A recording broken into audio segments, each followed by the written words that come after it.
get it right, get it right, get it right, get it right, get it right, get it right, get it right, get it right. Do it for the VLB, check it out. Fuck it up, fuck it up, fuck it up, fuck it up, fuck it up, fuck it up, fuck it up, fuck it up, fuck it up, fuck it up, fuck it up, fuck it up. Walk, walk, walk, walk with it. Walk, walk, walk, walk with it. Walk, walk, walk, walk with it. Snatch back then, ho. Snatch back, snatch, snatch, snatch back, snatch back, snatch, snatch, snatch back, snatch back, snatch, snatch, snatch back, snatch back, snatch, snatch, snatch back.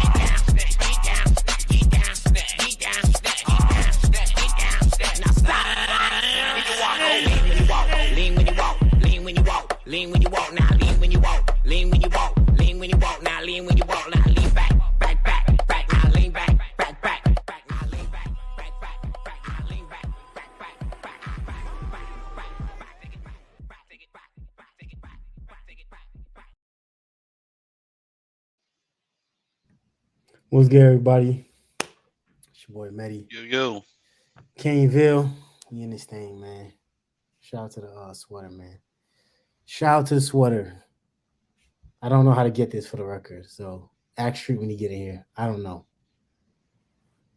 He blessed me with that, but hey, that's another comment for another day. Anyway, we got Rich in here right now. We about to have the rest of the squad in here in a little bit.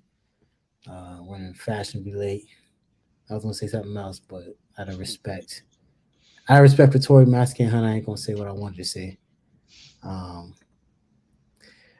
Who we got in here? We got King David. We got OG Kane, Obi-Wan Kane, LNV.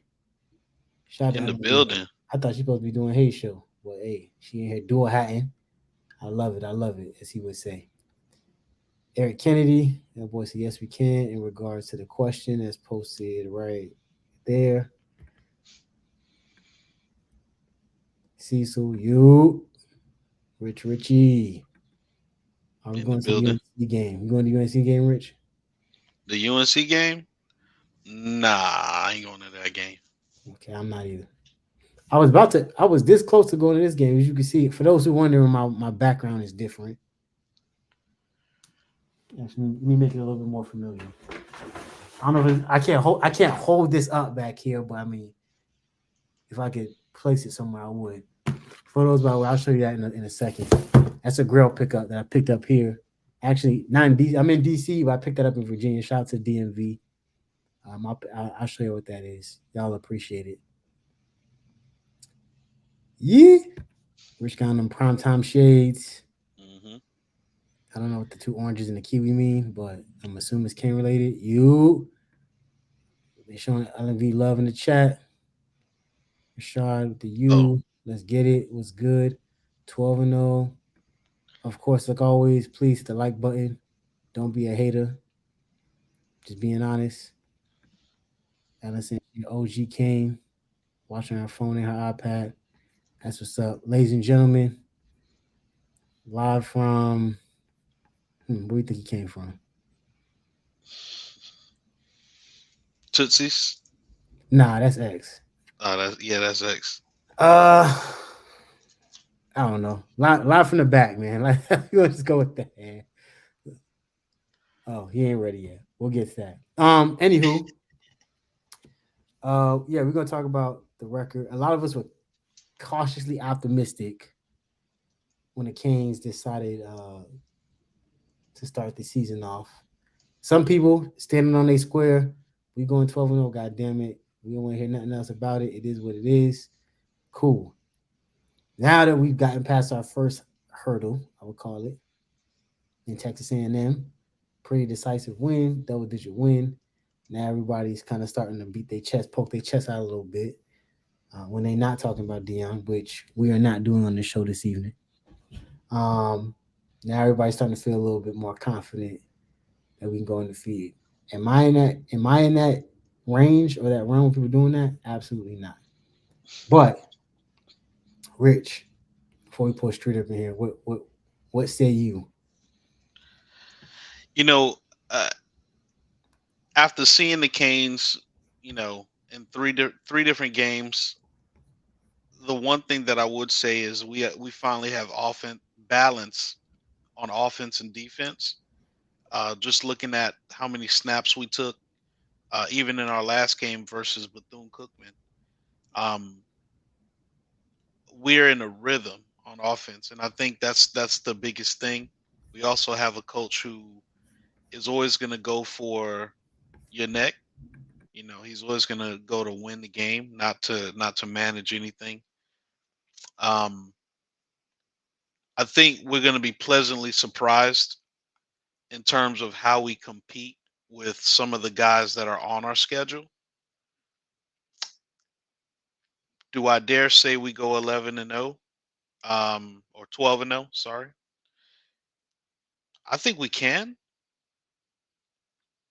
but I'm not going to underestimate the guys who's been doing it for a long time. So I'm not going to underestimate a Clemson. I'm not going to underestimate a Florida State because it looks like they're a little bit further along in terms of what they did last season and where we are this season. So I'm not going to underestimate them. The game that they played last this past Saturday looked like playing down to their competition. But when they play us, it's up. So they're gonna bring their best. They're gonna bring their A game. So it's not gonna be a way for us to just count them out because they had a bad game versus poor little Timmy's. We not gonna be able to do that. Um, so those two games are on the radar. As far as everybody else, one team to look out for is Georgia Tech. They got a great quarterback. Their quarterback play has improved significantly, and you know how it is. Every single time you got a quarterback that's doing their thing, you always have a fighting chance.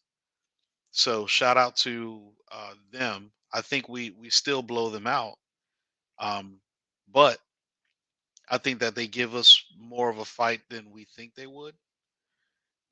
I think we expected that from Louisville, but I think Louisville not. I don't think they have it this year at all. Um, I think they're late in their development, so I don't think they have it. But Georgia Tech might show us something. UNC is definitely going to show us something. But the way Drake May is playing right now, forcing balls into double coverage, I can't wait for that game. So um, I think we're going to show them up. I think I think I think UNC has hell to pay with us. So so Oh, we I, I gonna think clean I up. think we I think we're gonna have a hell of a game against them. So Okay. that's all I'll say in terms of Um, in regards to Georgia Tech having a great quarterback, you know who their quarterback is, right? what school did he come from? Texas A&M. Did he? Haynes King. He played this last year. They were trying to decide between him and Max Johnson. So you saw both quarterbacks last year because Jimbo couldn't pick a quarterback. Uh, Haynes King ultimately ended up getting benched for Connor Weigman. I want to say maybe 6 game of the year. Max Johnson was like, I already transferred from LSU to here. I won't get another Right. opportunity. I had to sit out. Haynes King was like, fuck that shit. I'm out. He ends up going to Georgia Tech. That's what he's there. They're starting a quarterback.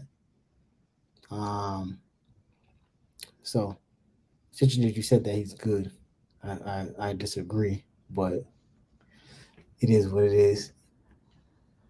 I don't know what he. I guess he's getting ready to pop champagne or something. You know, I don't know, but live. Reporting live back from the liquor store. I guess he ready to pop some on camera, man. I guess he think we going 11-0, one and only. Footballville Streeter, man. Let's get it, man. Here we go. Footballville Street. What's going on, bro? Chilling, man. What's up? What's up? That boy bought a What's up, celebratory man? Lakers hat, man. He got the 1942 man Don Julio back there, man. That boy said he ready. And don't even drink, dog. I got a question though. Like I got one of these too. I'll tell you the story of how I got it actually. Um, Don Perignon, right? I got two of them. That's I have another one somewhere else. And oh, there it is. There it is. So it turned on. The thing glows in the dark, right?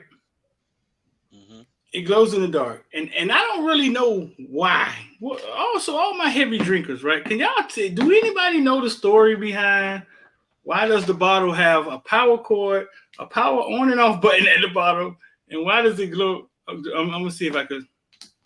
And why does it glow in the dark? You know what I'm saying? Let me see if I can do it again.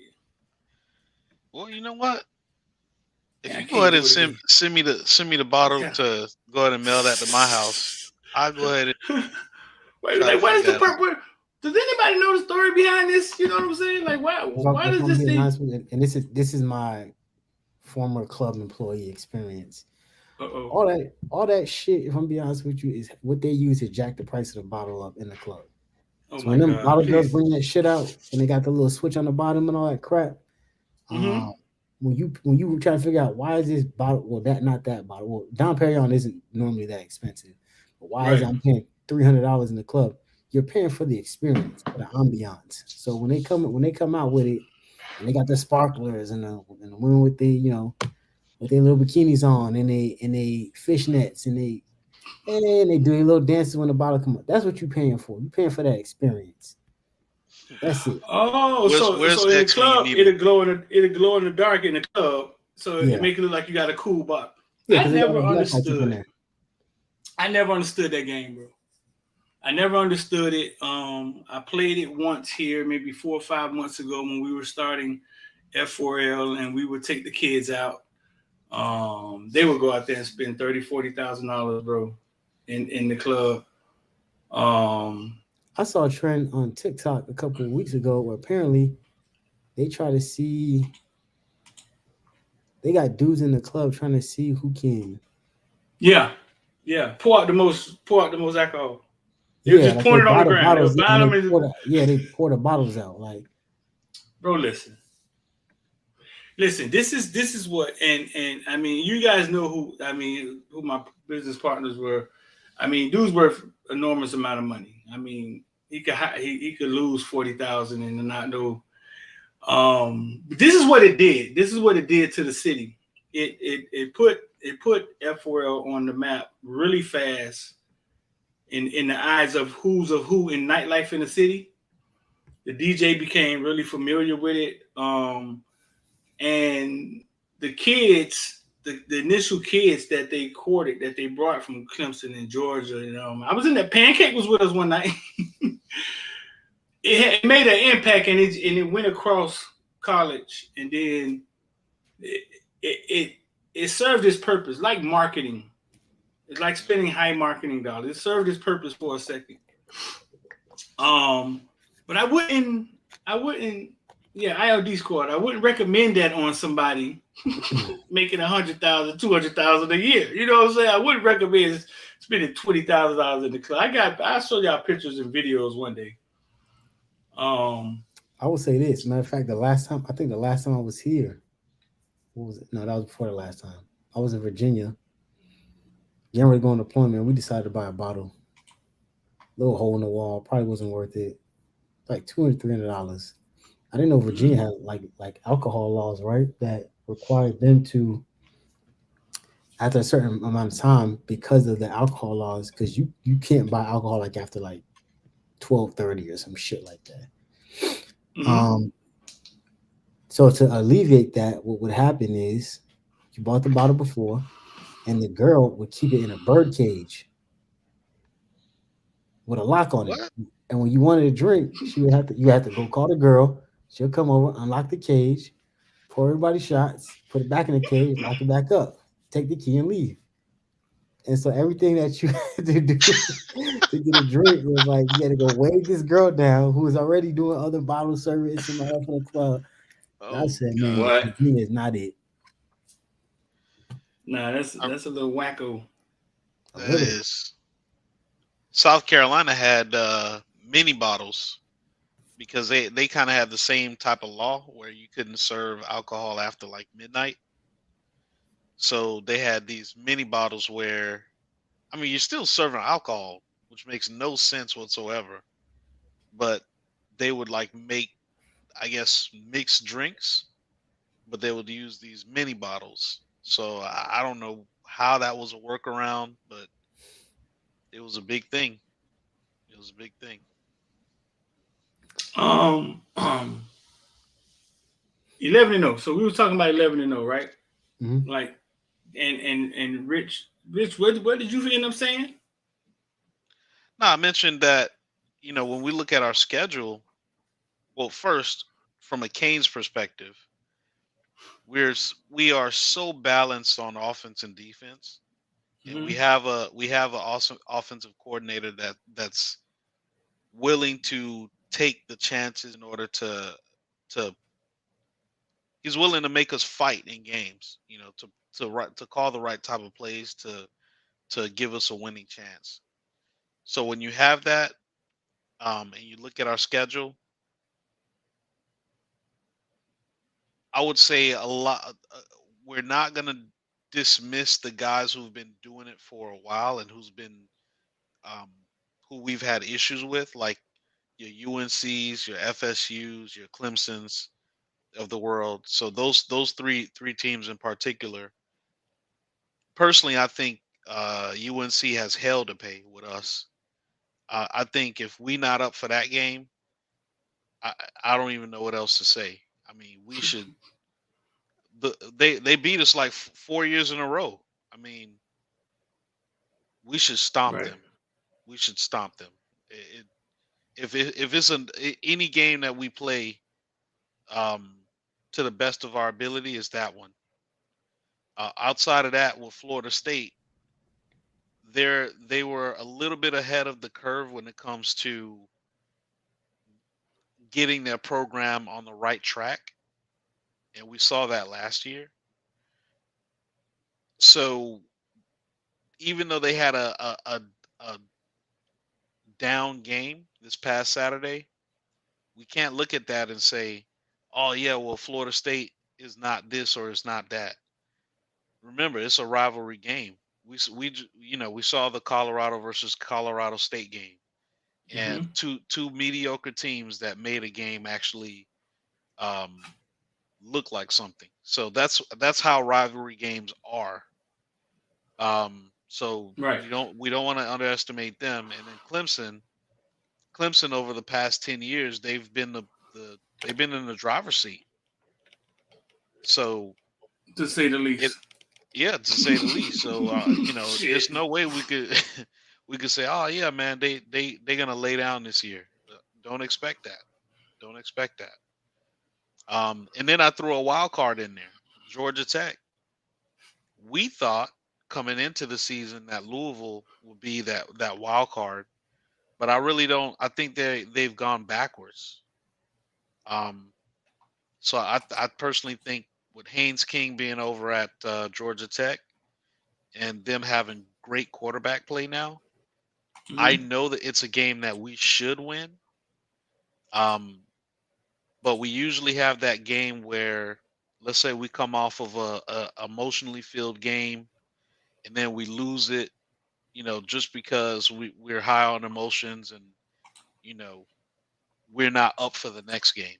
So that might be the game to watch out for, that Georgia Tech game, um, because they have good quarterback play, and a good quarterback is always going to keep you in the game.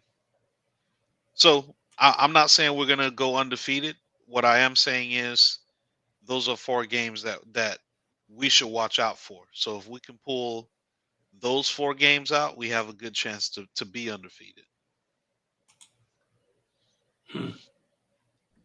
I'll say I like the approach that the team is taking. We as fans, we push that that undefeated narrative, but these guys seem very adamant about taking it one game at a time, and I can appreciate that. I think a lot of times we too often fall into the trap of just kind of looking ahead instead of looking at what's right in front of us. Um, which is a good So it's a transition point for me. But go ahead, so what it's you a about to no. say? So it's a no. So you don't think Kansas go 11-0? No, it's not necessarily no. It's just I don't like. Okay, I'll say it like this. Um, I like the renewed approach at looking at everybody with respect. This year, when I hear Mario talk about a team, he talks about them with a deep reverence and an ability to appreciate who they are, and not just look at them like, oh, they food or this is a warm up game. He absolutely will not let that message resound to the locker room, and I think that's the sign of a good coach. Bad coaches go in there and act like, oh yeah, this is another walk in the park, and then you get Middle Tennessee State, id. Good coaches say like, yeah, you go ahead and try that fuck shit if you want to. They will come here and beat y'all ass and do it live on TV and laugh at you from the other sideline while you do nothing about it. And so I think that approach last year was the one we took. Approach A, we just look over people. And this year is like, yeah, don't think for a minute that looking over Temple in preparation for Georgia Tech is going to be a good idea, because there's people coming here and kick y'all to sleep. Not kick you to sleep. They'll probably beat you late, but they'll have you on the ropes looking crazy like, I don't know, one USF versus Alabama. Nobody in America who bets money or takes odds or wagers saw Alabama win that game 17-3 in no universe.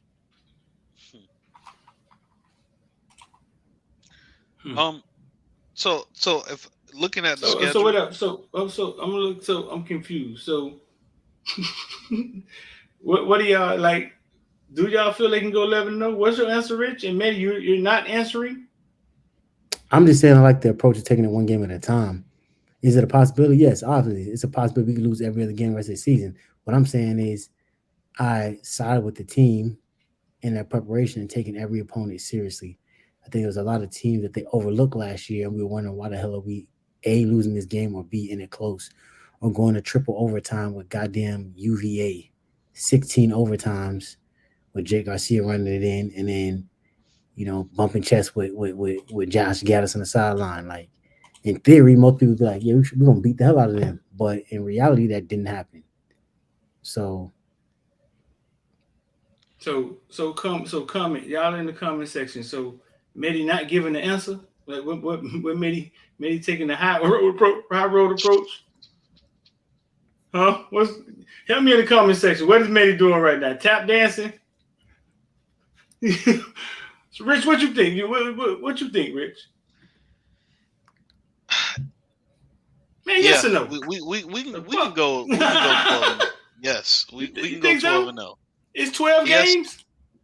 Yeah, it's 12 games, I think. Where 11 came from? 1, 2, 3, 4, 5, 6, 7, 8, 9. Rest of the day, a thumbnail. 12. Bethune don't count. Hey, so nah, you lose Middle Tennessee State every game count. I don't give a fuck what you're talking about. I'll say this. I don't think so. I don't think it's something that I don't think so. Even though they're playing very well right now, the offense is humming and the defense looks like it's going to give at least this first year give offenses what offense's problem. What did Dawson call it? Peppered. The quarterback was getting peppered. So the defense is going to make it uncomfortable for people, and the offense seems like TVD is very comfortable. But I don't think they can go 11-0, 12-0, just for the simple fact that I think college football has changed. I think college football has injected money into the situation, which they go out and they put on the colors and the streamers go up and the crowd is there. But I get a feeling that it's not the same. It's not the same game, and I don't think we're ever going to get the same exact game again, only because we injected what's the word? We injected money, which is a distraction for kids.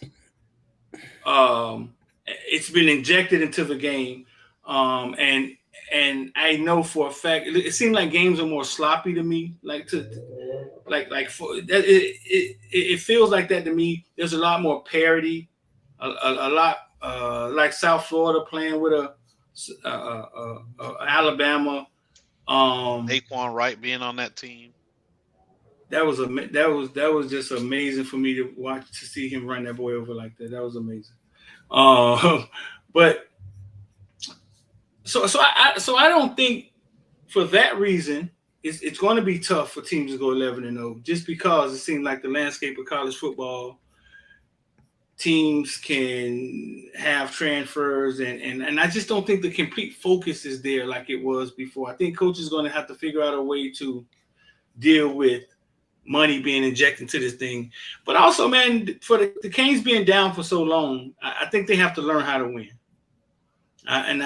They showed adversity. They fought back from adversity against Texas A&M, which was very surprising to me. But I think they're going to have to learn how to win. Like, what happens when you're down 14 to a Clemson, and Clemson's been beating you to sleep for 15 years or however long it's been. You know what I'm saying? Now, if they can respond from all of those situations, then I'm deemed wrong. You know what I'm saying?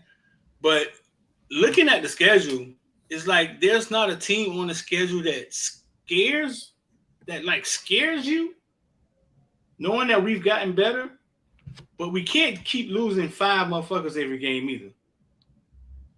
That can't, whatever that is, whatever that, somebody just said health is a key, huh?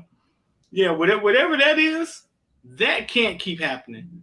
But I'm gonna say I doubt it. I doubt that we run the table. It's hard to pinpoint what a loss will be. I think we're going to stand up in every game. I think we're going to be a problem for every team that tables us. But I doubt we go undefeated. Can I try to pinpoint what game I think we might be a loss? Go ahead. What? Go ahead. What do you think would be a loss? I'm saying this because it's going to be a hot take. Yeah, Canes fans are not going to like me. Florida State. See that be a loss? Looking at the schedule, we play a tough NC State team the week before.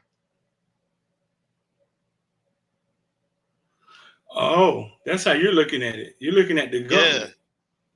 So when we're talking about health, we play a tough NC State team. I think we can beat NC State. But coming into that, coming into the Florida State game, after that game, how healthy will we be is a question. Right. Yeah, you're right. I mean, it goes North Carolina, Clemson, Virginia. Yeah, I mean, that's a good one. You want my black ass to tap dancing, huh? But the question was, can the Canes go undefeated? The question was, that was the question. The question was, of course. There's a lot of things we can do. That's the question. What I'm saying is, when most of the fan base seem to be down on Ja'Curry, despite the information that you put out, that you got from a very valuable source. They just don't understand. They're not ready to crown Emory, or some of them are. Like, yeah, put Emory in the game. Like, if TVD go down for some reason, right? Something happened. I don't know, step on a damn banana peel and someone get good pressure and knock TVD ass out the game. What y'all about to do? All that 11-0 shit probably go out the window for most people, right? That's out the window. So there's no reason for me to sit here and stand on something that is a possibility. Yeah, in theory, that's what we all want to happen. But we talked about this from the beginning of the season. When that happens, what are we waiting for on the other side of that playoff committee? Georgia? Michigan? You muted.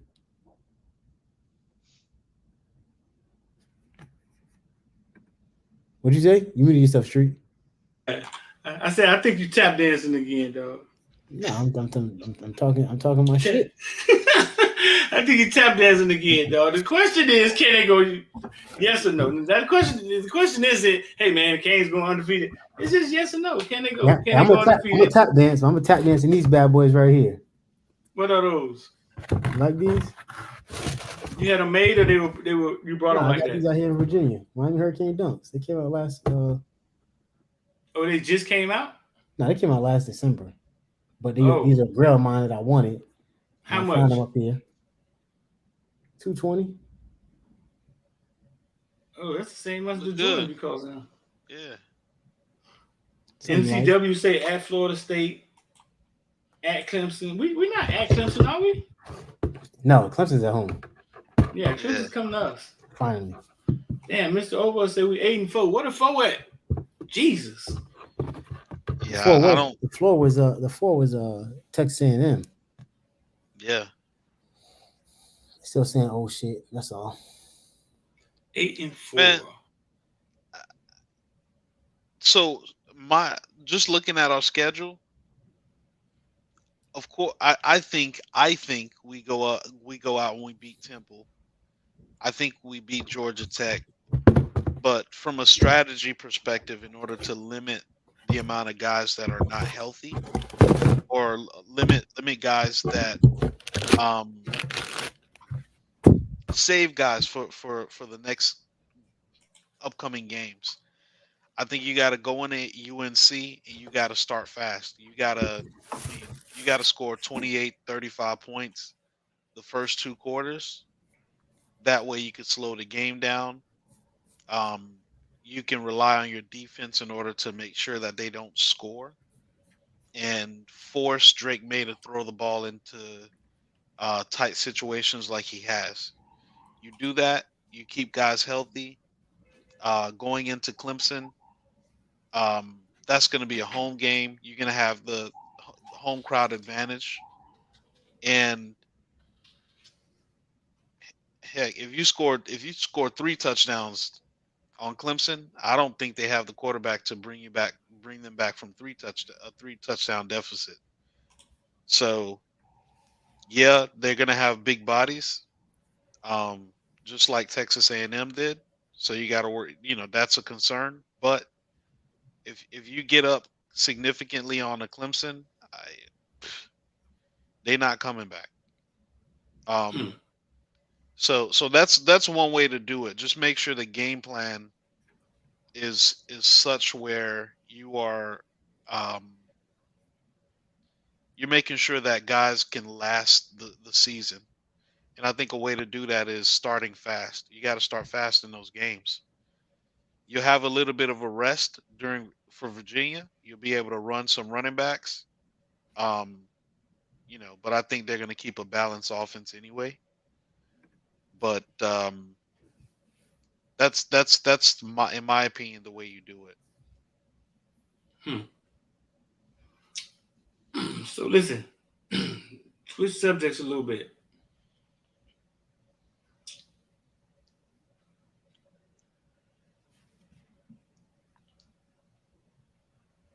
Y'all tracking who the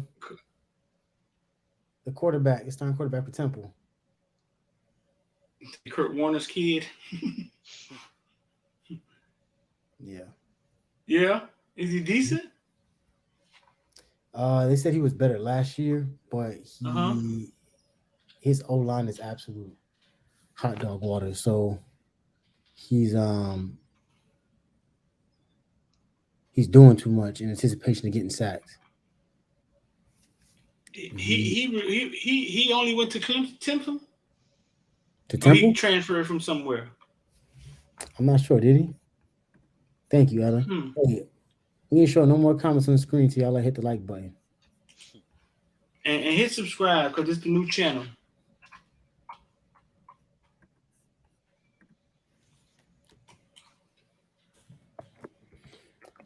But yeah, basically, I think he has the ability to have the moxie. I think we're still at a point where we haven't beat teams like this consistently enough to make them absolutely miserable and unconfident to come in here.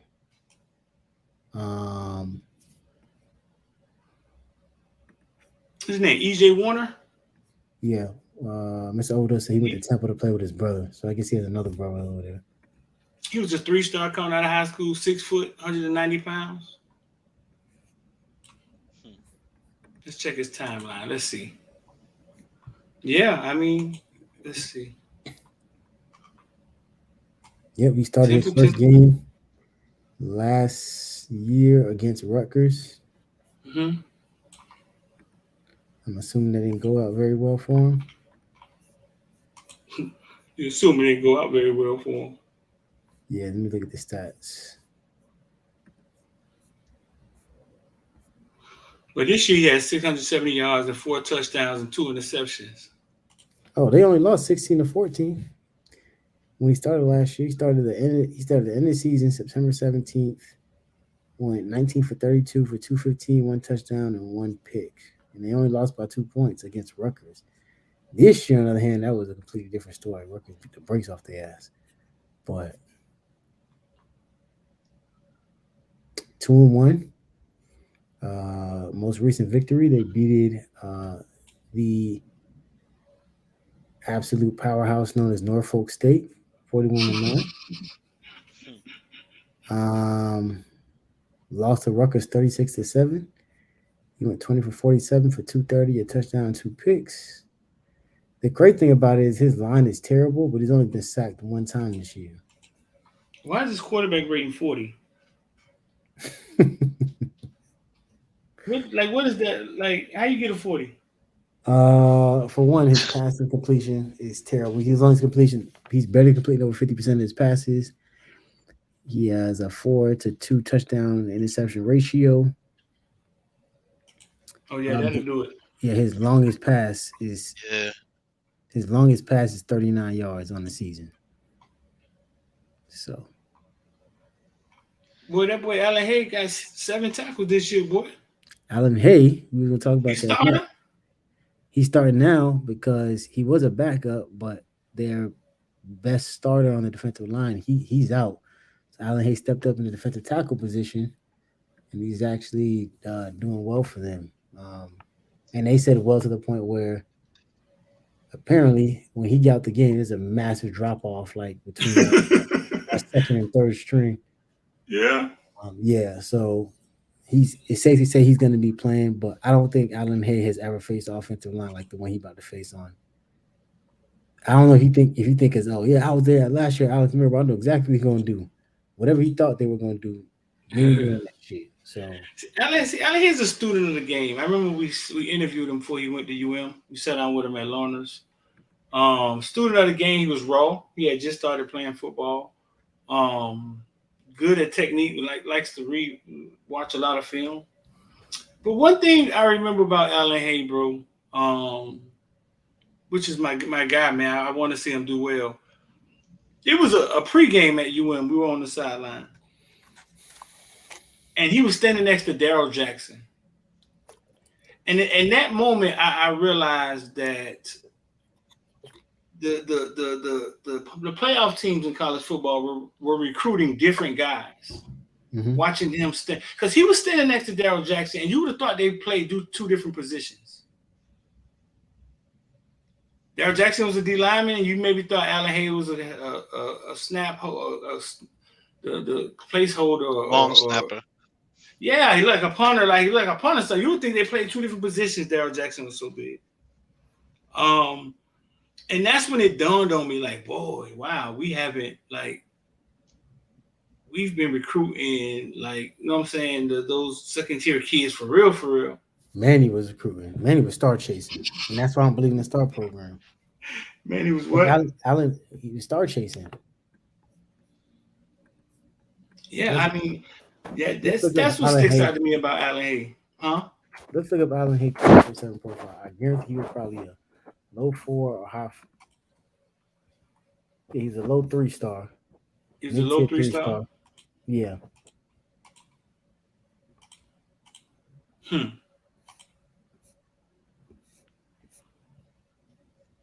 But you know, man, when these kids come back to play, when he got his ass in that transfer portal, 0-star. Nothing. Nada. When new kids come back to play Miami, they always show out, put on their best. You know what I'm saying?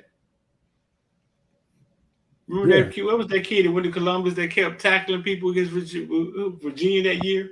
Miami didn't recruit him. I would feel like that if he wasn't playing this O-line. He ain't about to do a damn thing against this O-line. I'm just being honest. ESPN 2. 3:30 So I guess, kickoff. huh? 3:30 kickoff. I know. So moving right along, dog. The Dolphins. Y'all watched the Dolphins play the other night? I did, hoping and praying in the Villain Fantasy Football League that Tyreek Hill didn't go off. Uh-huh. Luckily, they kept him contained. Thank God. Got my first W, man, because it was looking bad for your boy. But Yeah, I think the Dolphins real. In the comment section, yeah, I think the Dolphins are real, or they're two a sack away from shit going to hell again. NFL season is long. It's 17 games in the regular season. It's almost like you can have. It's like a movie. You got the beginning, the middle, which is the climax, and then you have the end. So we're in the beginning right now. The first 4 games is the beginning. You can kind of gauge what type of team you're going to get throughout the season after that, depending on who's not injured and how they fare against decent competition. But I say it's too hard to tell, and I think we're in the show me state, just like we are with the Canes, because um, the Dolphins have historically been a decent team during the regular season, and come playoff time or come close to ending the season, we never end the season the way that we should, and the playoffs is just even worse. Just like you know, just like the Cowboys, same thing. They look good at the beginning, and then towards the end, you know, things happen. So speaking we'll see. completely, speaking completely objectively, because I'm not a Dolphins fan, my team did pull off the greatest comeback in the last since the 1930s in the history of the franchise. But we won't talk about that because this is Crip talk. But um, there's a possibility once again, just like injuries. If Tyreek go down, that offense is going to become very different. I'm not saying Tyreek is Tua's version of Xavier Restrepo, but Tyreek is Tua's version of Xavier Restrepo. You think Um, so? I think Tyreek is Tua's version of Xavier Restrepo, Jacoby George, and Kobe Young put together. I think you're doing too much. That's what I think you're doing that, man. Putting that man on a pedestal, man. You're doing way too much. Waddle get some targets. He do, but that look like all these LSU receivers get severely under. I got Justin Jefferson. Justin Jefferson leads the NFL in receiving yards. I'm pretty sure, and has no touch. He's basically Xavier Restrepo of the NFL. No touchdowns, but he's leading the league in receiving yards. I think over 2 weeks. I don't get it, but maybe it's something about football that we not seeing. But I think the health of Tua as well as Tyreek is imperative on making that team go. Because as long as Tyreek's on the field, you got to account for him. So, and that's speaking completely subjectively. I'm not a Dolphins fan. It is what it is. But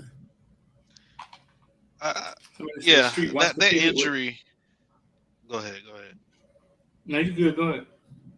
I was gonna say that injury with Tua was so sick, so gruesome looking last year that it's he bulked up, of course, to withstand hits like that. But this is why we're saying what we're saying, because we saw it last year. We saw it, and when you see that, you like, yeah, we'll see. Has he been sacked this year yet? I'm sure of it. I can look it up, but I can almost guarantee that at least once. I I like McDaniel, man. I think they like playing for McDaniels, and I think Tua is who I thought he was. I always thought Tua was a good quarterback. I always go back to when Nick Saban threw me in the national championships, coach. And I always say, man, what did Nick Saban see in practice? You know what I'm saying? that knew he was ready to stand up in a moment like that. And I always go back to that. You know what I'm saying? Like, what did they see in practice in this guy that they had confidence to throw him in a national championship like that? So no, bro, I think it's real. I don't know how far I can go. I mean, the Bills are the strongest team in the AFC East, right? And Josh Allen looked like hot boo boo the other day. Not the other day. That was a week ago. He looked like him against some Vegas. Came back to life last week. 38-10 they ass. Man, I don't know what he was doing that week with that Jets game. That was a wild one, man. He only missed like $400 passes. Huh? He only missed 6 passes. Yeah. Yeah. He redeemed himself. 31 for 37, 274, 3 touchdowns. Shout out to James Cook, man. That boy put my whole fate on his back. Yeah. He did his thing, 123. Yeah, that boy went crazy.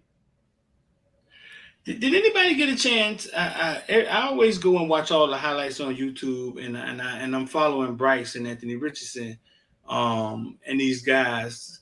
Did y'all get a chance to see how they were using Anthony Richardson? Yeah, like a glorified running back. Right. He keep getting hurt. He keep getting hurt, don't he? Well, he got a concussion or something, but let's talk about that for a second. Like, he passed the ball some, but they had some setup runs for him, like intentional setup runs. Rich, maybe you might can answer this too. Are we watching them use the quarterback like running backs, and they're going to devalue the position? Devalue running quarterbacks? Mm-hmm. Use them like running backs. It's almost like, well, if this motherfucker get hurt, we're going to bring in number 2. We got a decent number 2. And now you don't have to pay them as much because of is this possible? That's a very futuristic observation. Because I think you're onto something with that. He's not on something. It's reality, Rich. Yeah. I mean, let's be clear. We already know they're overpaying these quarterbacks, right? I got to deal with it because for some goddamn reason we decided to pay Daniel Jones this astronomical amount of money that he do not deserve, and say, "Hey, Saquon, you know you got big ass calves, big ass quads. We call you Saquon. You've been doing your thing for the 1 year you weren't hurt. Other 2 years you had 1,300, 1,200 plus rushing. Fuck that, we ain't paying you." Now they're talking about they're filing grievances about the running backs faking injuries so that basically they could kind of maintain their value. We see in college football what everybody in a goddamn spread concept. They flexing running backs out to go for passes. The running back, as we know it, I'm not gonna say it's completely dead, but goddamn it, it's on life support. Right. Because these quarterbacks is like, well, we got all these black athletic quarterbacks. Kill 2 birds with 1 stone and just make his ass run around if the pocket gets too collapsed. Get a great offensive line around him, hopefully. Get a running back with extra protection, but in reality, I can just flex him out, give him another option to throw to, and we can just get away with that. So, right. So is that what we're watching? Like now I'm not a contract guy because he got paid up front, right? High draft pick, Anthony Richardson. He got paid up front. Yeah, you're gonna get your first round draft pick money, and it's guaranteed. That's why even if you're a running back, if you go in the first round, you kind of that could mean $20 million to you, guaranteed, going in the first round as a running back. And you see Bijan running his ass off like he getting it too. You saw that? Yeah. Is he the only running back? But is that running back in the first round? In the chat, y'all help us out because in the chat, y'all smarter than we all half the time. Is that possible? That they're going to look at the quarterback position like, hey man, this could be we could share carries with this quarterback thing too. So if he's good at running the ball, I get quarterback sweep. You know what I'm saying? To see how long this thing lasts. And then that drives the value of the quarterback down. The running back. Yeah. Huh? No, the quarterback.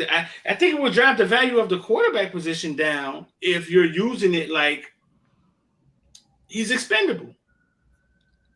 No, you mean the running back. It can't be the So quarterback because the so quarterback you're trying to turn into a glorified running back.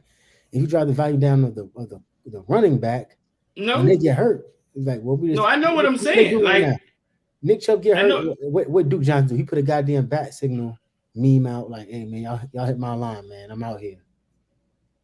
but No, check it I'm out. saying Check it drive. out. I'm saying drive the quarter. Wait up 1 second, Rich. You understand what I'm saying, Rich? Right? I'm Yeah. saying drive the value of the quarterback down because now he's prone to get hurt the way they're using him. He's expendable. Right. The backup done took 40% of the snaps or 30% of the snaps a year. I'm thinking it's the quarterback. In a sense, yes, but I think Uh-huh. right now the current assault plan is to get the running back to get them out of the backfield, so you have a quarterback back there by himself. But are you willing to lose games? That's why you see these linemen getting paid astronomical prices because are you willing to lose games if you do beat your quarterbacks up? Is it trying to say that we need the prototypical Caucasian quarterback back there with a $1 billion line who's not gonna run? Is that what GMs prefer over the guy who looks like Lamar Jackson? Because I don't because we could just go find another Lamar Jackson. I don't think you will. I don't think it's even possible. But we talked about it, right? We talked about most black quarterbacks starting in NFL history week one. I think it was 17. So that's over half the teams, right? And Hmm. now, yeah, it's like I'm not going to look at Justin Fields. Justin Fields stayed running for his life still, but they saw he was. We saw Justin Fields be a phenomenal passer at Right. at two D1 schools, but every time we see his ass, he running for his life. You know who Right. Lamar is, but Lamar is bound to go down for at least one game every year. Dak Prescott and Patrick Mahomes are pretty much the only two holding the fort. But as we can see with Patrick Mahomes, he lost Tua. I mean, he lost Tyreek, excuse me, and they've been searching for a replacement, and his team is struggling. They barely beat the Jacksonville Jaguars this weekend. Yeah. Right. Well, you know what? And that's a couple different points to touch on. One is the Mahomes situation. So they paid Mahomes a signing bonus, which doesn't count against the cap. I think let's say they give him $100 million, and that way half of his salary only hits the cap. I think that's stupid because now you gave this man 100 million, and he there's a chance he gets injured, and if he gets injured, your whole season is over because you don't necessarily have a replacement for Patrick Mahomes. You could have paid a running back out of that signing bonus and paid him his money up front. I'm sure that positions like that would appreciate that. But to Yeah, they go do. back They to got Blaine Gabbert. yeah, uh, but to go back to the question at hand, I do think, Street, to your point, that it is a strategy. If you are, it's 32 teams in the NFL. I guarantee you, the bottom 16, they're looking at it and they're like, "We ain't winning the Super Bowl. We are not winning the Super Bowl. Um, let's try to make as much revenue as possible year to year. And if we get close, then we'll throw some money at it. But until then, it's about checks and balances. It's about profit and loss. So Hmm. yeah, let's go get the Lamar Jackson. Look at Lamar's backups. His backups are all parodies of him. So even Right. if they can't, yeah, even if they're not Lamar, they can still come in, at a very reasonable price and try to go win some games. But at the end of the day, you save on the cap. People forget. And you make profit. The only thing is, I want to get this point out. Two points. One, it was like pulling teeth for Lamar to get the contract that he got, even though he deserved it.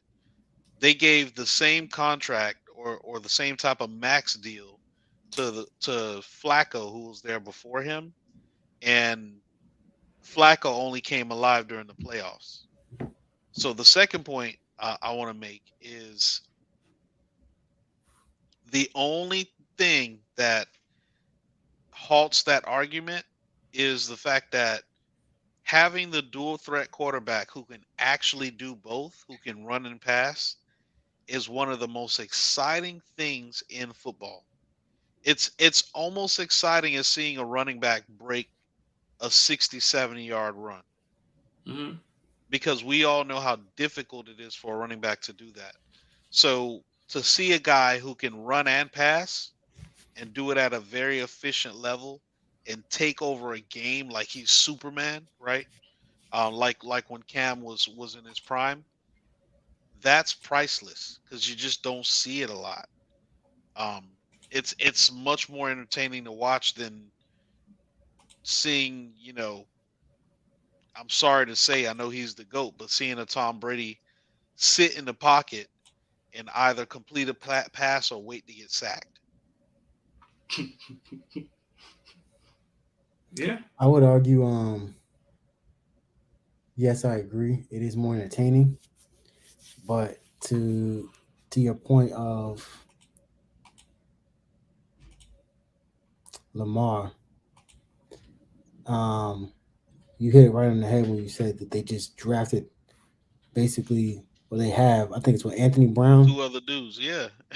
it's Tyler Anthony Brown Huntley. and Tyler Huntley, who are basically two carbon copies of the same dude.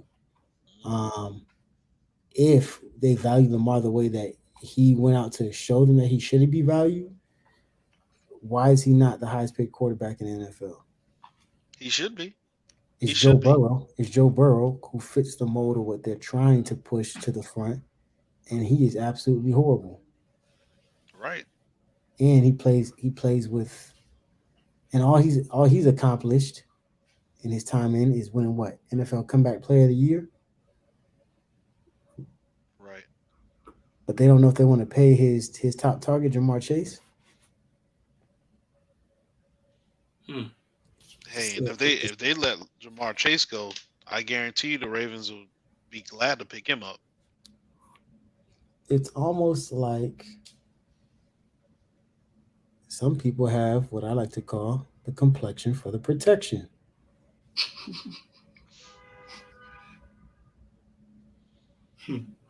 Protection for the Yeah. protection. Listen, we're gonna move on to, but that's just something, a thought that came to my mind. Watching them, their first round draft pick, sweep him around the corner left, right, and then eventually somehow he got a concussion and was out the game.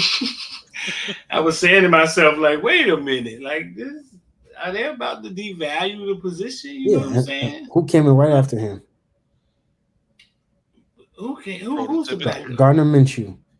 Gardner Minshew, yeah. Then every time I think he's like Ryan Fitzpatrick. Every time I think he's dead, he pop up somewhere like, God damn, this dude's still in the league. Like, He was once a starter, right?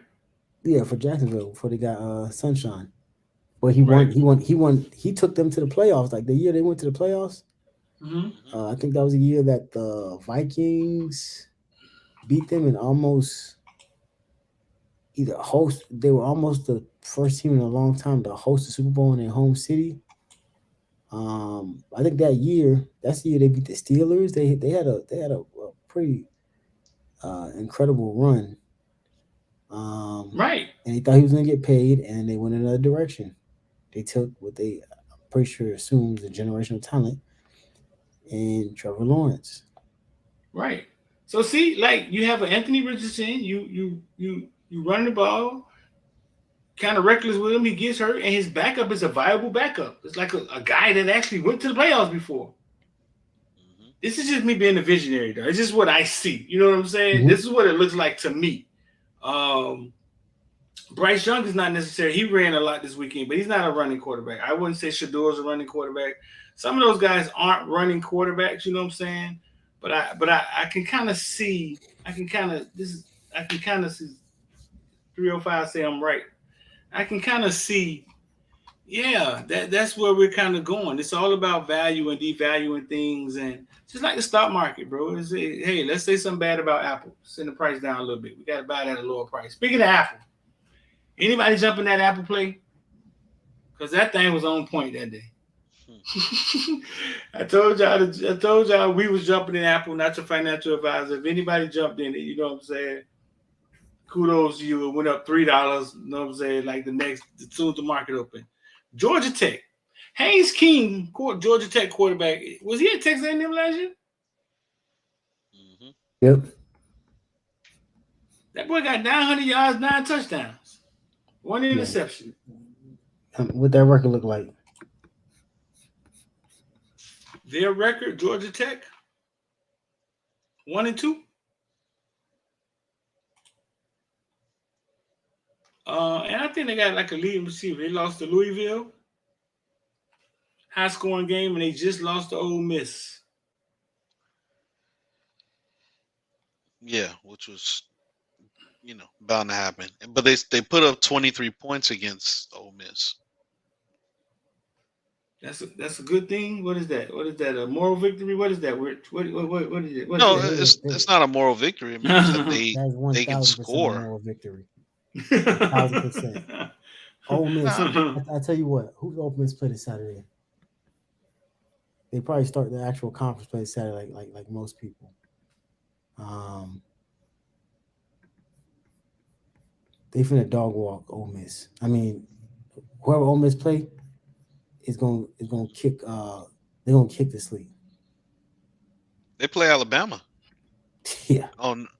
Oh, actually, well, let me think. Yeah, they play Alabama. Ooh. Who they play next week? They play Alabama next week, and then LSU the week after.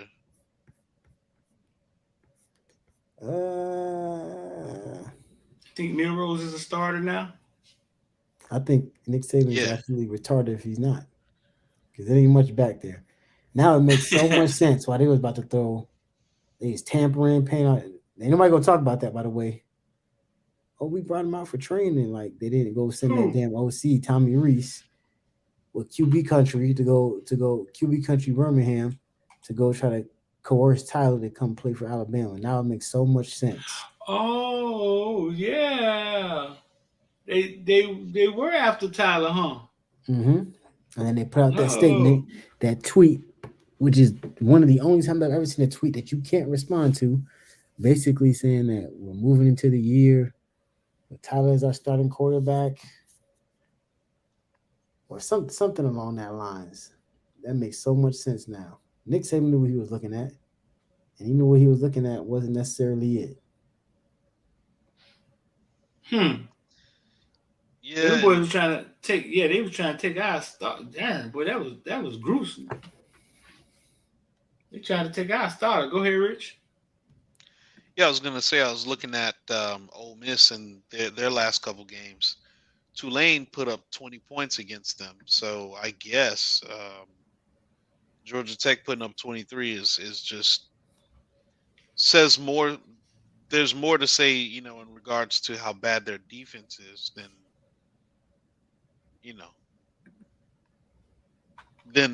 Georgia, how good Georgia Tech's offense is. Right. Do you want to address this comment? Make sure you hit the like button. Wait up 1 second. Make sure you hit the like button, man, and make sure y'all hit subscribe and hit the alert bell. This is the new Caneville channel. Just separated it from Footballville. Eventually, y'all gonna be some villains, some Thanos, and some Dark Side. I've been working on that, and the member section is going to be live and kicking in here. And everything is mostly going to run through the member section. So the villains, everything for the most part is going to run through the member section. Go ahead, put the comment back up. You said address a comment. Gaddis comment. Gaddis having success in Maryland. He's second OC from here to go there. Oh, he having success? Yeah. Is he? Yes, I just said that. Yes. To a little brother doing this thing. Now, granted, we're not Maryland fans. We're not in the Maryland media. So there might be something else to that we're not tracking, but at least on paper, it looks like whatever he figured out over there seems to be working. What do y'all calling success? What do y'all see? A man who fighting to be relevant. Like, what is it y'all see? Like, I'm looking at the top offenses in the country. Like, why y'all calling it success? Why would you not? What do you see? Tell me. I think they look like they're ranked, and I don't know what stat they're going off of. Yards, maybe 20th. They're Now I know they're like six, huh? I know transitive property isn't good, right? But I like to point out Josh Gaddis, as the offensive coordinator against one University of Virginia, managed to put up 0 touchdowns against Virginia in 13 overtimes, right? Right. The same Josh Gaddis versus this year's Virginia, they won that game 42-14. I do understand there were some defensive plays that got made. Because they only had 2 offensive touchdowns. And they had 3 picks. Actually, that game was actually close most of the game. But in the fourth quarter, they scored 21 unanswered, mostly from their defense. I think Josh. I think 3 games into Miami, in 3 games into Miami season last year, Josh Gaddis looked similarly the same, right? Yeah, decent.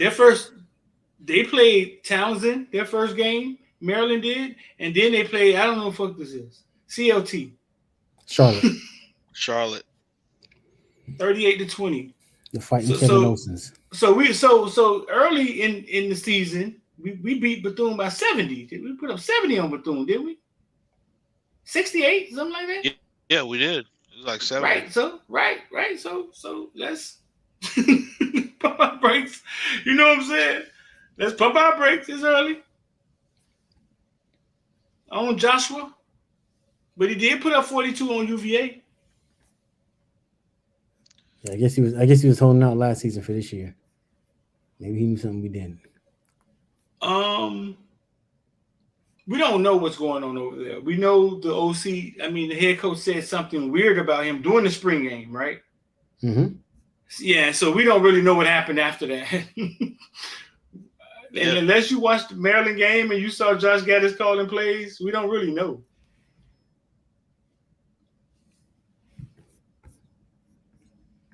Yeah, I do. I will point that out that the defense did Man, you know what? In that Virginia game. So UVA 0-3.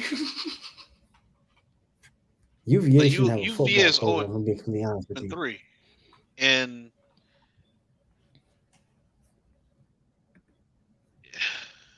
I just feel bad for that coach. He's a former Clemson offensive coordinator. Now, of course, you feel bad, Rich. I don't. Black man. Well, check it. He's a brother as well, and he had to go to that school to get his start as a head coach. I couldn't think of a worse school to go to in terms of what he had stacked up against him. I mean, look at Virginia Tech, even.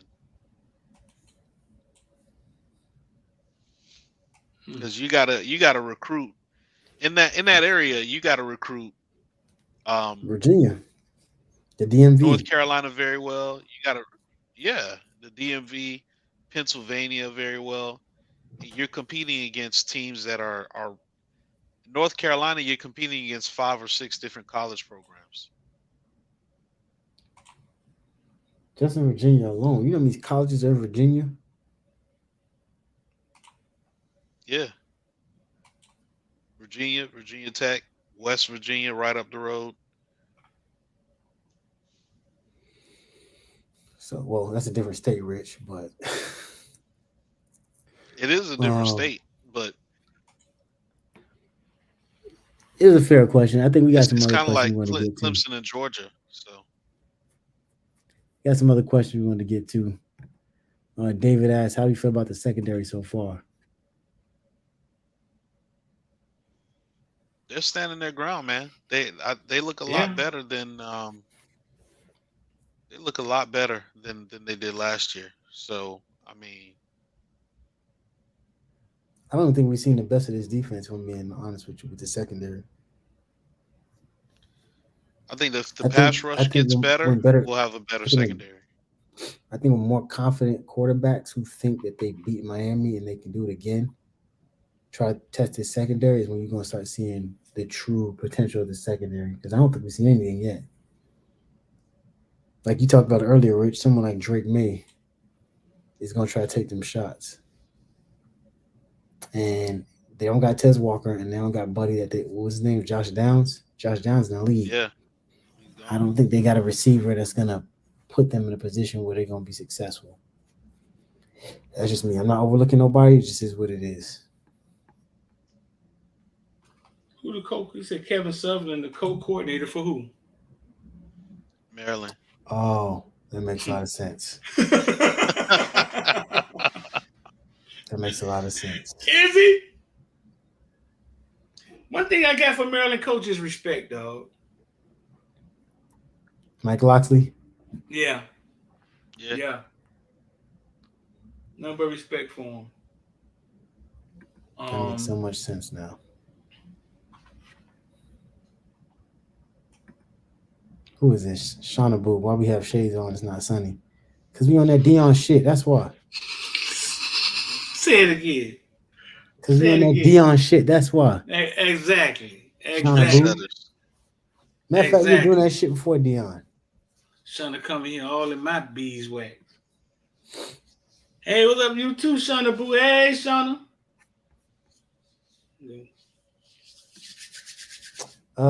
What's our opinions on Jacoby George? I think Jacoby George may be the purest wide receiver we have. I think things are coming together for him. I know it was kind of rough start. He was kind of down on himself, but I think things coming together for him. I think all the hard work he's put in, that game with 3 touchdowns, I think it was kind of like a whirl off his shoulders. Mhm. Um, so I think, yeah, I think things are coming together for George. I think Tyler Van Dyke is looking for him, and a lot of time opportunity can bring success. Right.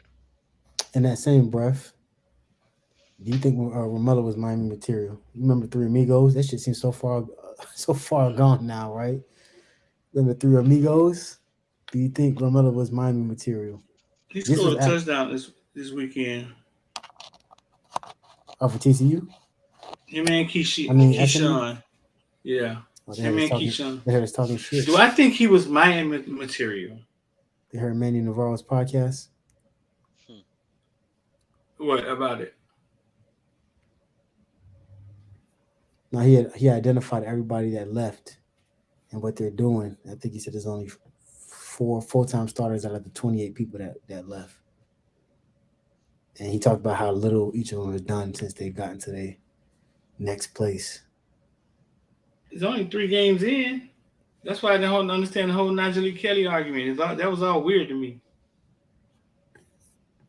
Um, do I think Romello was? Yeah, I think Romello. If he didn't come to Miami, he was going where? He was recruited by everybody. Was he Miami material? I mean, yeah. If he didn't come to Miami, you see, he went to another. You see where he ended up at. Lashley thought highly of him, obviously. Um, I'm gonna say yes, he was my Miami material because I'm gonna compare him with Kamani. Kamani is 6'2", 160 pounds, soaking wet. I mean, that's very small for college. It's very Mm-hmm. small. And it's not that Kamani doesn't know how to play corner. He's a damn good corner. It's just there's more you have to do at that position than just play coverage. So because of that, because you do have to tackles, because you do want your corner to blitz in certain packages, Mhm. you got to put on some weight. I always felt that way with Romello. He has a similar body type. I think, regardless, a redshirt year would have been good for him to put on weight and to get his body right, so that Yeah. way he can go out there and get off of press coverage and stuff like that and do his thing. So yeah, I think he was Miami material. Um, but of course, there's some developing that he had to do. I think if he just stayed patient. I don't think asked him to leave. I know he had some personal shit going on, but if he stayed patient, let KB get a hold of him. We talking about Romello and not Yeah. talking about Jacoby. Right. Right. No, that makes a lot of sense. I saw KB the other night in the game, man. I just looked him in his eye and said, man, I don't know what took them so long, but I'm glad you back. And he just is one of them dudes, man. Man, I appreciate you, man. I appreciate you, man. He's just one of them dudes, man. He humbled in the mud, dog. We gonna sit down with KB when we get a chance. Yes, Um, sir. yeah, yeah, yeah. Uh, he turned it around really fast. Um, but yeah, man, dog.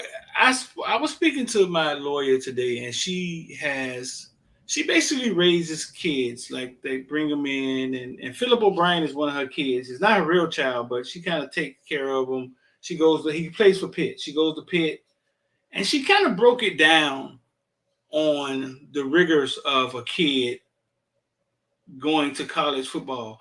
And she was like, listen, he didn't learn anything here playing. He played for Deerfield, he played for Cardinal Gibbons, but he didn't learn that level of football that they're going to teach him. She was like, so he didn't learn anything here.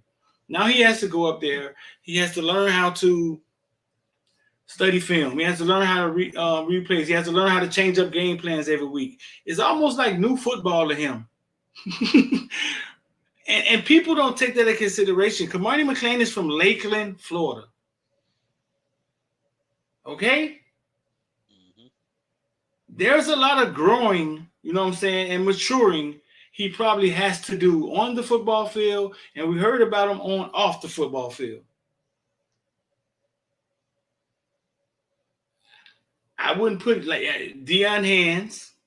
Who other hands? Who else hands would you put it in? You know what I'm saying? Like, it looks like he's in good hands, but obviously he has a lot to growing to do, which we kind of heard on his way out. Like when we were recruiting him, we started getting word from the South Florida Express people, and they were just saying, "Listen, all of the ability in the world doesn't have the mentality of a Travis Hunter." Um, so he has some growing to do. But he's a freshman, bro, at Colorado. There is a party up there right now. If he was your child, you'll be proud of him. I'll say this. I agree. He does have growing to do. Maturity, but we've seen well documented on video. Dion will pull your ass right out that Louis luggage and throw you on the side of the street. That's true. That is So true. we saw it with all them former Colorado players. We watched it firsthand with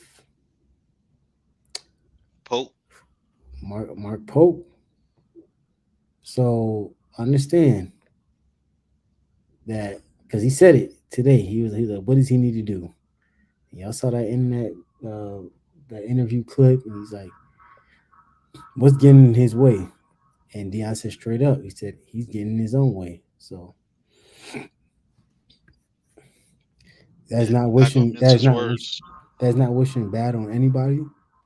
I don't have the time, energy, and I make way too much money to be doing that shit to high school kids, um, or young college kids. But I will say, better tighten that shit up, cause yeah, you very publicly, man. I think that's where people are mad, especially Canes fans, is that he very publicly made that flip.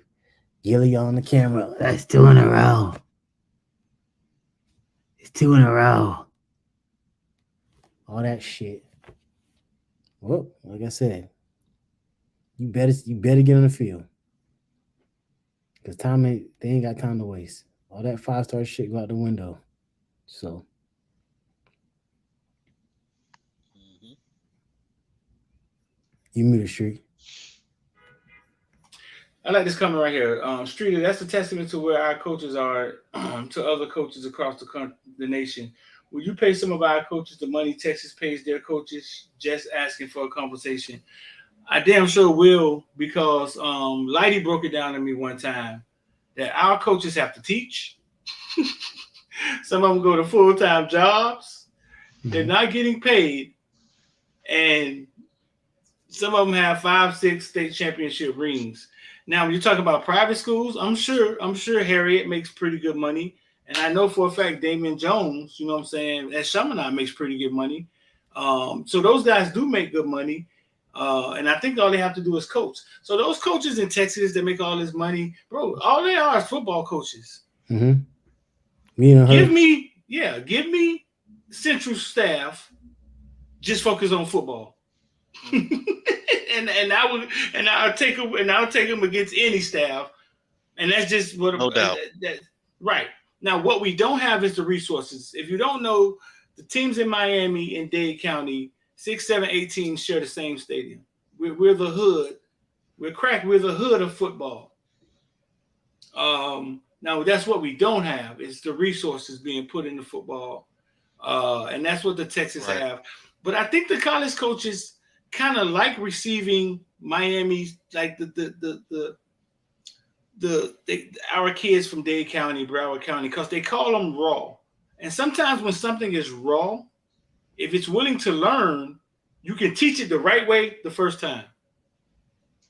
True. If that makes sense to you. Hmm. Makes a lot of sense. I think too. The part you didn't point out. Yes, them coaches that be taking them kids on these college tours, like people have pointed out, on those visits, on that stuff. The 7-on-7 coaches now trying to fill that void because they use the kid got to travel for the 7-on-7 tournament anyway, so we might as well just take them over here. Which shout out to them, and shout out to the people who help fund those. But when I'm watching things like in real time, Are you the Coach changing? Coach Jube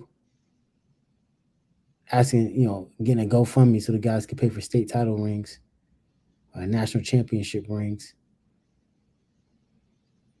That's a foul. True. That should be in the budget by now. As much, and you got to remember this too. This is something that I saw on Twitter today, but it's something that Street been battling way before some of these young cats who are doing what Street has been doing.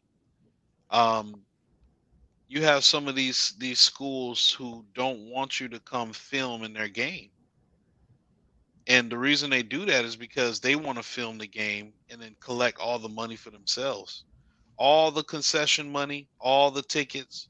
Now they want to film the game and monetize it themselves and so on and so forth, and have their own corporate entity come and film games and all that other BS. Well, first and foremost, this is how this works. I'm not watching anything that's not filmed by a local creator. I'm not. So that's what it is. Even the ESPN highlights. I don't watch the when I see the ESPN highlights, I type in that same game to see if I can find a local creator, and I watch the local creator stuff. And this is kind of why this is kind of this kind of leads into that same narrative of you have a governing body that is um supposed to do what's right for sports, for athletics in the state of Florida, especially for kids in South Florida who's winning all these championships. But you got to have fundraisers in order to get rings. You got to have fundraisers in order to travel to play some of these games. And really, the money is in the budget. It's just the money is being allocated elsewhere. I just want to know if these entities are the people who are in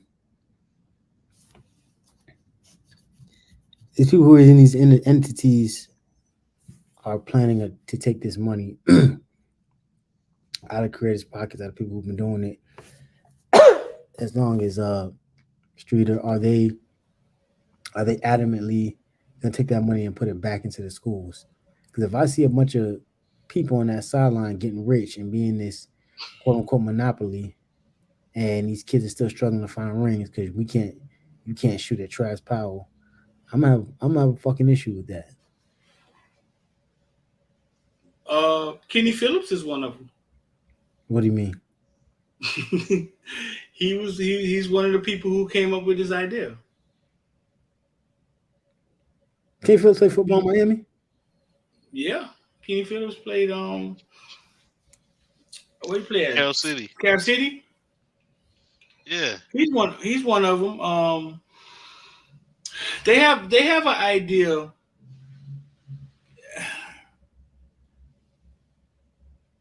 The media kind of band together this week and kind of finally brought it up. You know what I'm saying? What was going on? Yeah, I saw what's that young kid's name? The twin. He had a post about it. Yeah. But it's funny because it happened to me 6-7 years ago. Like I was attacked like 6-7 years ago. I was attacked by Northwestern, and it bothered me to my soul because my mom and my dad went to Northwestern, and they were questioning ads being on YouTube and was I making money. I went and sat down with all the principals, and I thought I was doing a good thing. Let's conversate, and they asked me weird questions like, "We don't know what you do with the film. You maybe take our girls and put them on little child pornography porn sites."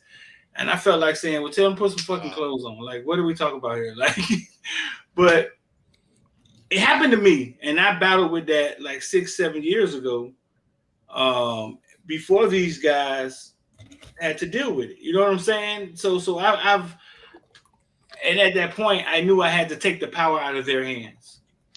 I already knew that. Listen, man, I can't. What I'm doing can't lean on Dade County anymore because these guys are about wishy-washy as it come. Because the fact of the matter of it is that media was fine until media started looking like them.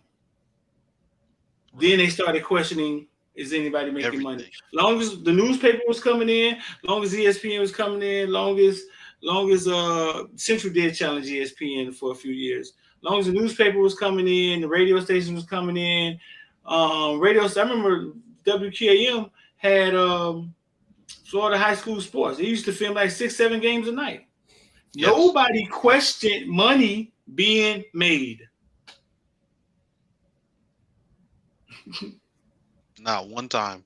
Not one time. Somebody like you get out there and start doing media. Now you want to question this money being made and stop them from making money. But you don't contact Huddle. You don't contact the real people who are really making money. You don't contact Miami Herald, who has a paywall for you to read the story that they're writing. Nope. Why they're attacking the people, it just don't make sense. You know what I'm saying? They are doing some weird stuff, but I was willing to sit down with them and get an understanding of what they're trying to do. And basically what they want to do is control Dade County, like kind of sell it to a company, maybe get a sponsor to sponsor all of the games in Dade County. Maybe let's just say, hey, if all the games are being streamed live on Fridays and Saturdays, and maybe every now and then you have an out-of-town team, a big game, that whole package, and get some money behind it and get somebody to sponsor it. Now, what they plan on doing with it from there, I'm not sure. Maybe they have good intentions. I don't know. But kicking the media out, it seems like when people have these things and get this power, the only thing that really happens is them trying to stop somebody from doing something. Yeah, they abuse nothing proactive. Like nobody's really making any money yet. They haven't figured out how to make money from it, really. You know what I'm saying? But what usually happens is, hey, stop selling T-shirts. Hey, stop making money off us. but nobody really goes and get money and figure out how to get the money. Right. Yeah.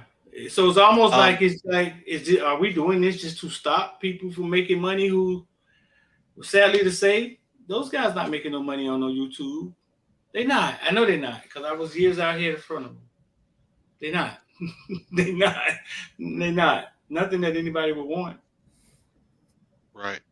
And I gotta ask a question because this is relevant to what's going on with NIL. So, what about these kids' name, image, and likeness? So, you telling me that they signed a contract with each high school saying that they can have, because here's what usually happens when you have the city or county or state get involved. You have to have some type of bid that takes place, and we all know what happens with bids. It usually goes to a homeboy's a homeboy that knows somebody who's on the board of XYZ, right? Mhm. Um, so now that even comes into question because now who's going to be the one who's always going to win the bid to film schools? Okay, but now shouldn't there be some type of disclosure with the kids on the field that their name and image and likeness is going to be utilized for the county to make money? Yeah, I In theory, mean, yes. Is that going to happen? Fuck no, because that law's in place that keeps them from doing it, and they What, probably the high school law in Florida? yeah, and they probably gonna work their ass off to make sure it don't happen. That's the one that Ruiz sued the FHSAA on, right? He sued a lot of people. He got his own shit to worry about. Shout dog. out I to, shout mean, out to Sean yeah. Rounds, bro. We live, baby. Shout We out to lied. Zorrell. Listen, man. Before we get out of here, man, it's definitely weird because somebody said something about Bishop Gorman. Yes, under the radar, got kicked off the sideline. Central versus Bishop Gorman. PMO, think 305 Sports, got kicked off the sideline. And what they're saying is that, hey, we got the Central logo is trademarked. You guys can't record us. And I don't think people have enough knowledge. So the Bishop Gorman AD just goes along with it. And a guy done flew from Miami to Las Vegas to cover a game, gets kicked off the sideline by the visiting team. Northwestern tried to kick me off the sideline at IMG one night. The AD said something to me, and I laughed in his face. I said, bro, It's like you don't even go here. we are in Bradenton, Florida. Right. Are you serious, my brother? And just laughed and just kept, are you serious? Like, we are in Bradenton, Florida, bro. You're tripping. It's an evil world, man. Because I know I said it because I know whatever they got up their sleeves does not have these kids in mind. I will at least say Not this. at all. Someone asked this question, right? Rich, was this attitude before the NFT movement? We've made it very clear and we've always been transparent in the selling of NFTs that money went back. A portion, if not all of it, went back to the person who the NFT was designated for, or their families, or some type of trust, or something to that extent, right? So, What's the if that question? was this attitude, like the attitude that people are giving y'all now, was this before the NFT movement?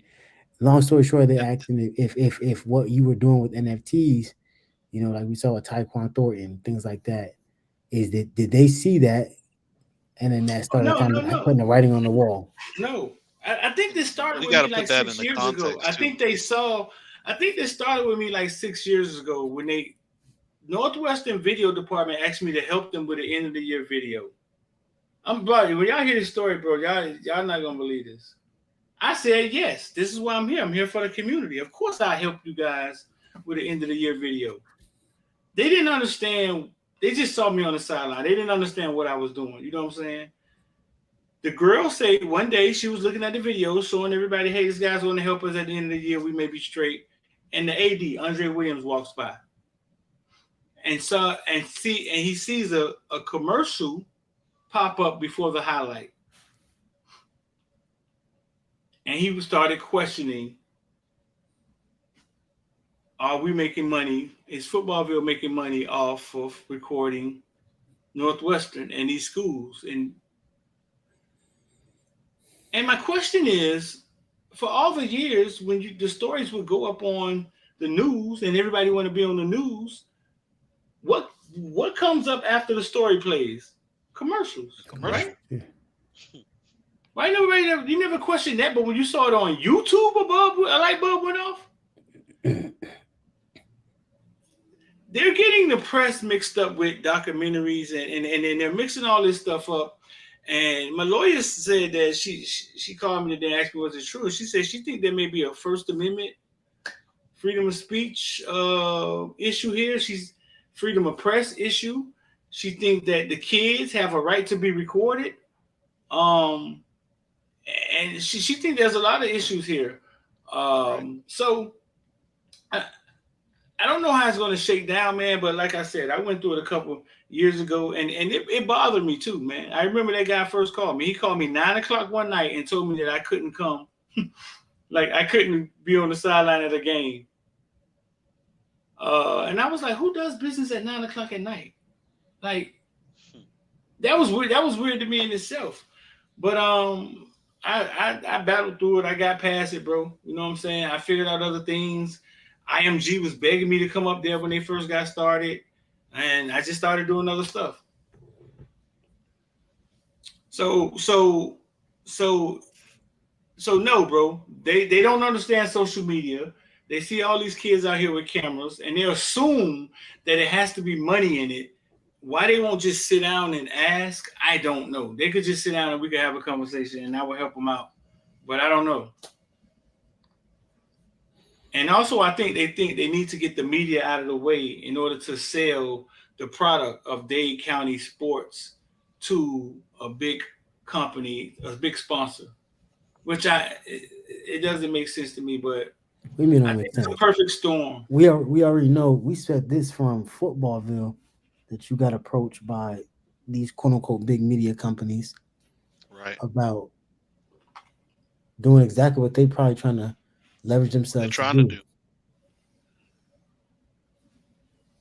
This isn't a secret. They know that. Well, here's the thing. Here's what they don't understand. First and foremost, Footballville was started with the kids in mind. This is why people was going crazy at a certain individual who said something about a recruit, a kid who's in college, in regards to his stats. And they were going crazy, and they were like, "Yo, you're wrong, because for you are the media of the community, right?" Right. So Footballville started all of this. You started over 10 years ago doing this stuff. It had nothing to do with YouTube. It had nothing to do with social media. It was all about exposure for kids who don't get exposure, because for a long time prior to those video cameras, and we can all attest to this, all the coaches who came from Ohio states, Penn States of the world, Nebraska, places like that, to come to South Florida, they were coming to see the 5-star kid or the 4-star kid. That's who they were coming to see. If you was a dog, if you was somebody like, I'm just throwing the name out there based on Duke Johnson, yes. Ray, you're undersized, but you a dog, and they might have you as a 3-star or low 4-star. You didn't go to a big name school. You usually went to a JUCO to try to go prove yourself. And we were the ones saying, wait a minute, wait. Our 3-stars down here in South Florida is like your 5-star in South Carolina. So that's what this local media proved. Just like I texted Streeter the other day about the NFT we made about Brashard. When Brashard ran that kickoff return back, I texted Streeter. I was like, man, that's just that. Don't that look just like the NFT we made of him and when he was like in sixth Right. grade. It Right. looked the same. It literally was the same. It was him going north and south, and that's when Streeter was like, I think Brashard. You've always said that Brashard is a great north and south runner. He's always been that. Some of his coaches don't even know that, I don't think so. and they I get think paid Chris Johnson. millions of dollars to know this. I don't want to see them slamming Chris Johnson up the middle either. Right. Because you saw it. You got it on tape. That was the whole purpose. The purpose is for us who know these guys, who know them, because we've been watching them since they was with the Ravens and stuff like that, to say, nah, man, Jacoby George, right? All of us in this chat, how many of us was holding out hope for Mark Pope, right? It was like, man, Mark Pope is better than that, man. Wiggins is better than that, man. It's the coaching. Where's Kyle Branch?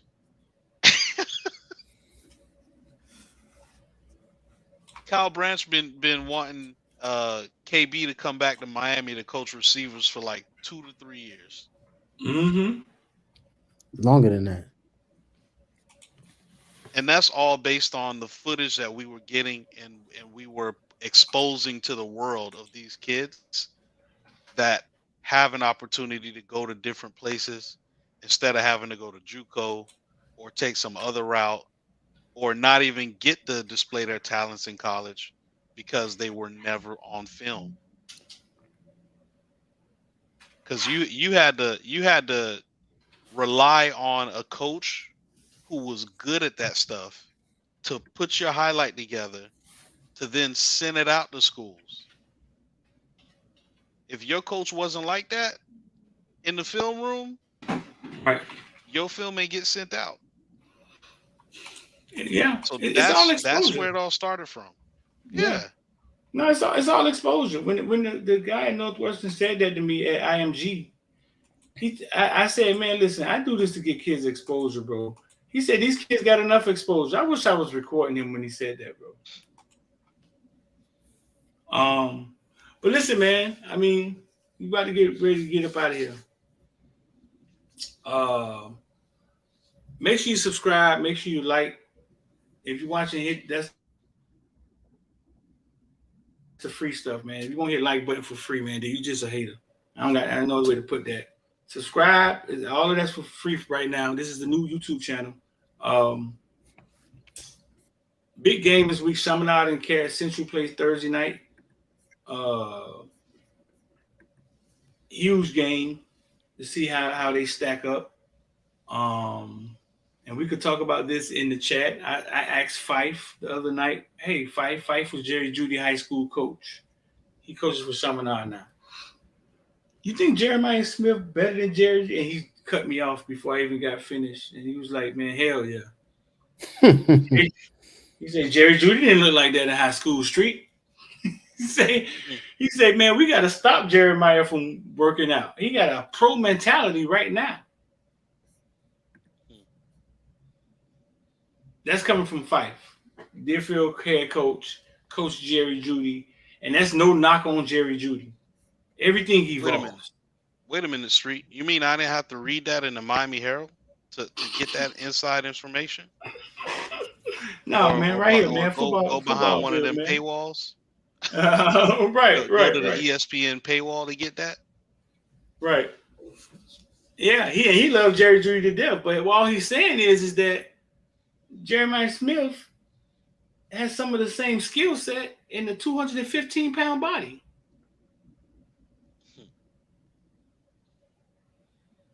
Jeremiah Smith went to run back a punt the other night in Torrance State Street. You think Jeremiah got enough wiggle? He'd be back there running back punts? I said, watch this. Ran that motherfucker all the way back, and they called it back right in front of Mario's face. I saw that.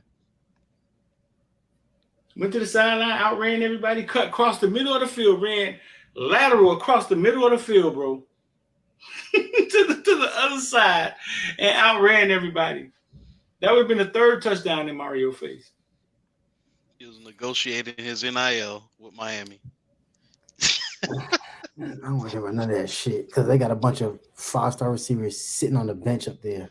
That don't got Tate on their back plate on their nameplate. So Go look at my interview with Jeremiah Smith when I asked him, "Hey man, you thought about this fact that you might have to sit before you might not get on the field as a freshman?" Go look at his face in the interview when I asked him that. Spill me the details. What you think? That's his pain. That's his pain. That right there. What do they call it? That's his pain. Like Pain that's his pain point. Right. Something he doesn't think about. Something he don't want to think about. Something he's never had to endure. So when he hear it, it's like, man, Huh? I didn't even think about that. Like, how? Like, it never happened to me before. Like, I ain't really trying to do that, to be honest with you. You know what I'm saying? Now, is it possible he go play as a freshman? You damn right it's possible. At Miami. Possible Ohio State too, bro. Homie cut from a different cloth, man. According to Polkway, though, if you're a freshman, you get on the field. Never mind. I ain't gonna go there. What he said? I touched in the group chat. Anywho, hey, shout out to everybody, man. We almost at 1,200 followers, and we've only been doing this 2 weeks, maybe 3. Shout out to y'all. We couldn't get that without y'all. We don't really set no goals and nothing like that. We don't be like, oh, we need go. I mean, X said he was going to do the shirt giveaway. We don't know if that actually happened. Shout out to X. He got a lot of stuff going on, man. Keep him in y'all prayers. He does. Regardless of that, we not really big on setting expectations. We just put this content out here for y'all so y'all can enjoy it. Good conversation, all that. All we ask for, we ain't ask for no money. We ain't ask y'all pay for no state championship rings. We ain't ask for no sideline access. We ain't ask to talk to no ADs. We just ask y'all hit the like button, man, and the subscribe button. That's it. That's it. That's really it. I don't think that's too hard, but maybe that's just me. All the way from DC, telling you, hit the like button, man. But anything else we got, fellas? That's it, bro. That's it from me. All right, so appreciate y'all being with us as always. Space happening Wednesday or not? Yeah. Space tomorrow night, Wednesday with X. Thursday prediction show, more than likely. If not, actually, no, Friday I lied. We'll record it Thursday, put it out on Friday. Going over what we predicted for Temple. We have, for the record, been wrong on every single prediction. Nobody has gotten. One person who got remotely close is Streeter with the A&M. Outside of that, we swung and missed on everything. So, but y'all like it, y'all keep watching it, so we're gonna keep doing it. So we all had a win, though. We all had us beating Texas A&M. That's very true. I wasn't tapped dancing in, so we all had that. Yeah, shout out to the P305. Also, go ahead and share this out in your Facebook groups and whatnot. Yeah, bro. Yeah, that's how y'all can help. Share this thing. Send it to your girlfriend. Send it to anybody. Somebody. You know what I'm saying? Hopefully it don't cause no issues in your household. You see Rich over with the shades on, you know what I'm saying? Now she talking about she catching feelings. I ain't got nothing to do with that. But share with your girlfriend, share with your baby mama, share with your Facebook groups, wherever. Just share it, like, subscribe. Appreciate y'all. We about this thing. Caneville.